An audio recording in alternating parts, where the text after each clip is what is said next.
Audio Jungle. Selamat pagi semuanya. Assalamualaikum warahmatullahi wabarakatuh. Perkenalkan, nama Ibu Rizka Yohanis. Ibu mengajar untuk sekolah SMK semua jurusan. Nah, setelah ini Ibu akan menjelaskan tentang materi kelas 2 yang berjudul Kaidah Kebahasaan Teks Prosedur Kompleks. Baik, agar kalian tidak ketinggalan materi pelajaran selanjutnya, mohon bantuannya untuk memberikan like, subscribe, dan juga klik lonceng notifikasinya. Selamat menyaksikan. Berikut adalah penjelasan tentang kaidah kebahasaan dari teks prosedur kompleks. Materi ini sudah ada pada modul 1 yang sudah Ibu bagikan pada classroom ya. Untuk kaidah kebahasaan teks prosedur kompleks ada beberapa. Yang A, kalimat imperatif, yang B, kalimat deklaratif, yang C, kalimat interrogatif, yang D, konjungsi temporal, E, verba material, verba tingkah laku, yang F, partisipan manusia, yang yang G, bilangan penanda. Nah, berikut penjelasan dari kalimat imperatif. Kalimat imperatif disebut juga sebagai kalimat perintah atau larangan.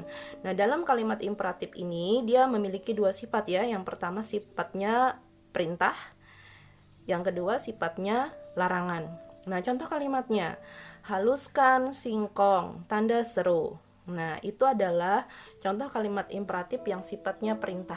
Ingat, dalam kalimat imperatif itu ciri umumnya harus menggunakan tanda seru seperti ini. Ya. Kemudian dalam kalimat imperatif yang bersifat larangan itu adalah jangan haluskan singkong. Kenapa disebut sebagai larangan? Karena dia menggunakan kata jangan. Dan ingat, dalam setiap kalimat imperatif harus menggunakan tanda seru seperti ini. Nah, seperti itu ya penjelasannya. Kemudian yang B, kalimat deklaratif atau kalimat pernyataan.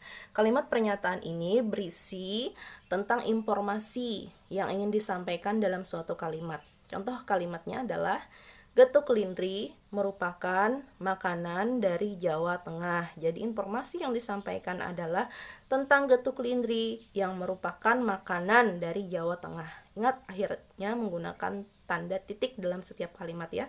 Kemudian kalimat interrogatif atau kalimat pertanyaan. Kalimat pertanyaan tentu menggunakan ciri umum yaitu menggunakan tanda tanya seperti ini.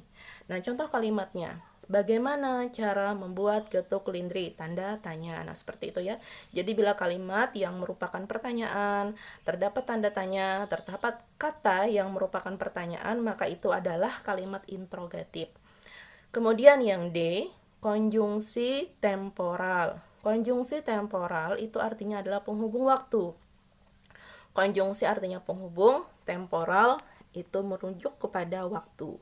Nah, kata hubung yang digunakan dalam konjungsi temporal yaitu setelah ini, kemudian, lalu, sesudah itu, selanjutnya, dan sebelum itu. Ingat, dalam konjungsi temporal hanya menggunakan 6 kata-kata ini saja.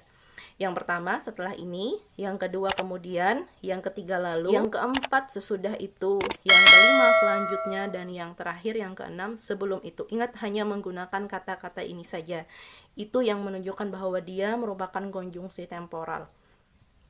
Contoh kalimatnya, bagi adonan menjadi beberapa bagian, kemudian campurkan pewarna makanan. Nah, dalam kalimat ini penghubung yang digunakan adalah kemudian. Ada pada konjungsi ini? Ada. Nah, yang ini ya. Kemudian.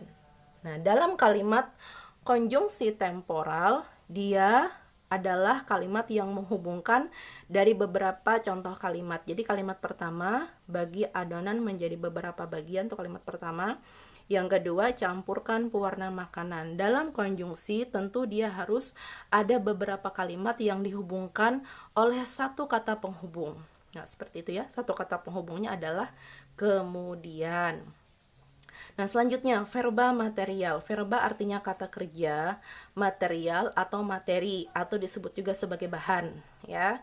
Kata kerja itu adalah potong materi singkong. Jadi potong singkong itu merupakan contoh dari verba material. Dia menunjukkan kata kerja yang terdapat materinya. Ya, materinya adalah singkong atau bahannya. Kemudian yang selanjutnya verba tingkah laku. Verba itu artinya kata kerja, tingkah laku itu berdasarkan ungkapan. Tingkah lakunya apa? Misal, tunggu 5 menit. Nah, tunggu itu merupakan verba.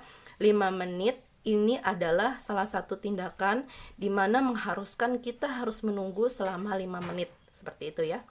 Nah, berikut itu saja mungkin yang bisa Ibu sampaikan. Untuk partisipan manusia tidak perlu Ibu jelaskan secara detail karena bisa dibaca sendiri pada modul ya. Dan bilangan penanda pun tidak perlu Ibu jelaskan karena sudah ada pada modul. Nah, yang perlu Ibu jelaskan sudah Ibu sampaikan sebelumnya. Mudah-mudahan kalian bisa memahaminya dengan baik dan bisa membuatkan contohnya nanti ya pada latihan selanjutnya. Terima kasih atas perhatiannya. Wassalamualaikum warahmatullahi wabarakatuh.